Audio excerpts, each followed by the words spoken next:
تو آپ نے فرمایا جس کو اللہ نے 3 بیٹیاں دیں اور اس نے ان کی شادی کر دی تو جنت میں میرا ساتھی ہو جائے گا۔ تو ایک صحابی نے عرض کی یا رسول اللہ اگر 2 بیٹیاں ہوں؟ تو آپ نے کہا جو 2 بیٹیوں کی شادی کرے گا وہ بھی جنت میں میرا ساتھی ہوگا۔ ایک نے کہا یا رسول اللہ اگر 1 بیٹی ہو؟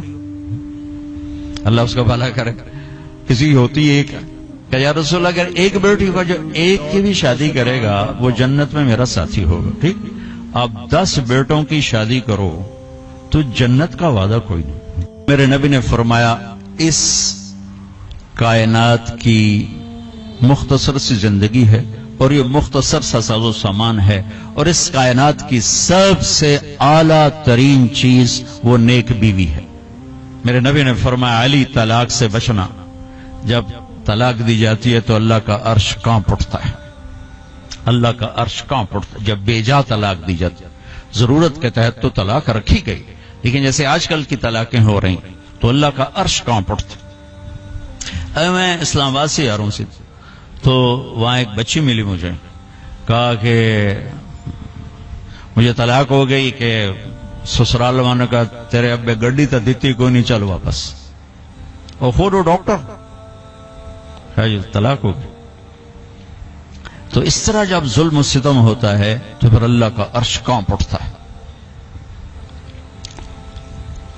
تو یہ رشتہ کیسے گزارنا ہے کہ زندگی خوبصورت ہو جائے؟ چونکہ میری بات سن لیں غور سے، آپ مالدار لوگ بیٹھے ہیں، پیسے سے آپ زندگی کو خوبصورت نہیں بنا سکتے، گھر خوبصورت بنا سکتے ہیں، گاڑی خوبصورت لے سکتے ہیں، زیور خوبصورت خرید سکتے ہیں، زندگی کی خوبصورتی کا تعلق ان چیزوں سے نہیں ہے۔ زندگی کی خوبصورتی صرف میرے نبی کی غلامی میں ہے۔ نبی پاک صلی اللہ علیہ وسلم ایک پاکیزہ زندگی لے کر آئے، جو اس کے پیچھے چلے گا اس کی زندگی میں حسن آئے گا، جمال آئے گا، کمال آئے گا، باقی ویرانیوں کے سوا کچھ بھی نہیں۔ تو میرے نبی نے 11 گھر آباد کیے ہمیں زندگی سکھانے کے لیے۔ عورت مظلوم تھی ہر دور میں، آج بھی ہے اور پہلے بھی تھی، کہیں عورت بھی ظالم ہوتی ہے، میں کوئی صرف ان کا وکیل صفائی بن کے بات نہیں کر رہا ہوں، لیکن جو معاشرے میں ہے وہ بات کر رہا ہوں کہ عام طور پہ دیہات ہو، شہر ہو، اور ہمارے یورپ کی عورت تو بڑی بیچاری مظلوم ہے، نہ وہ ماں ہے، نہ بیٹی ہے، نہ بیوی ہے، نہ بہن ہے، کچھ بھی نہیں، ایک ٹیشو پیپر ہے جو استعمال کے اٹھا کے پھینکتی۔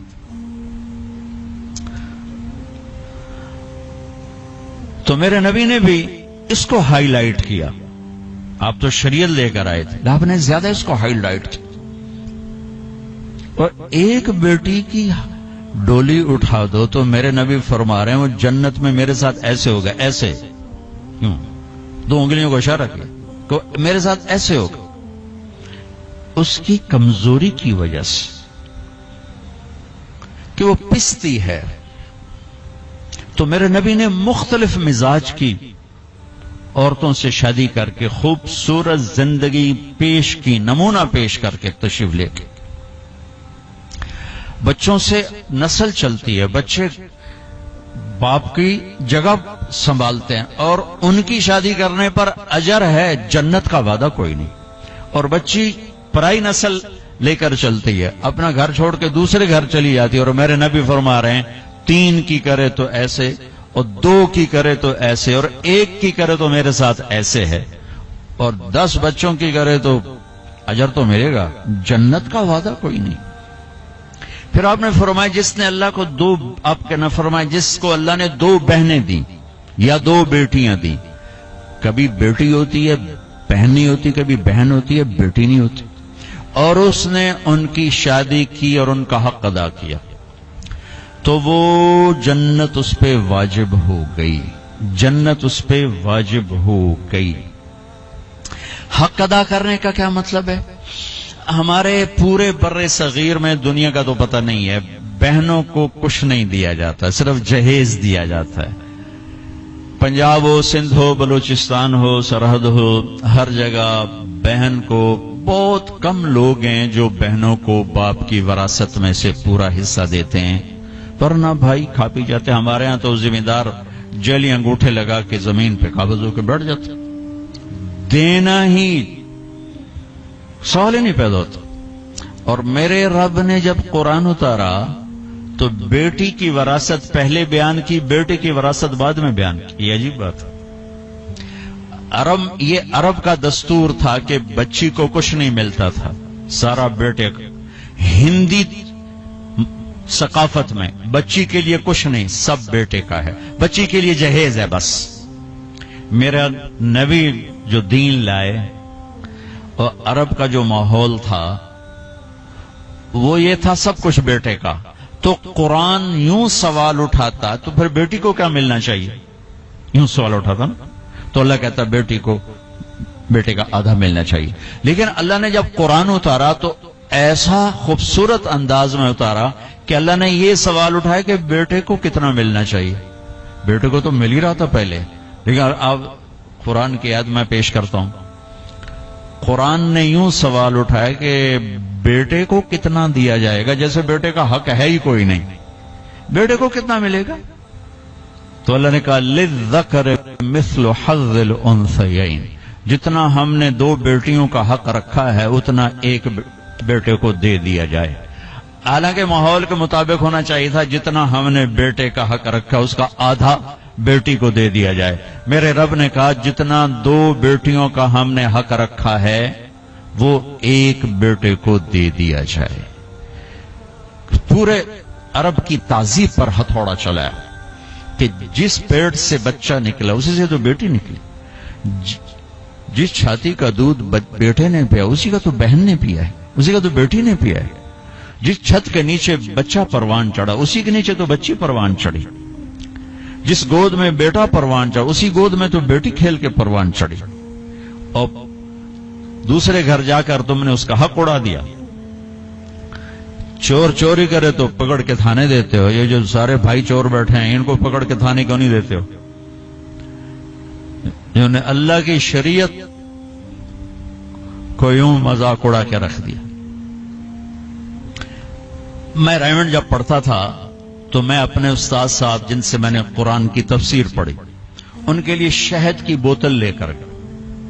10 روپے کی شہد کی بوتل اپنے باغ سے میں نے اتروایا.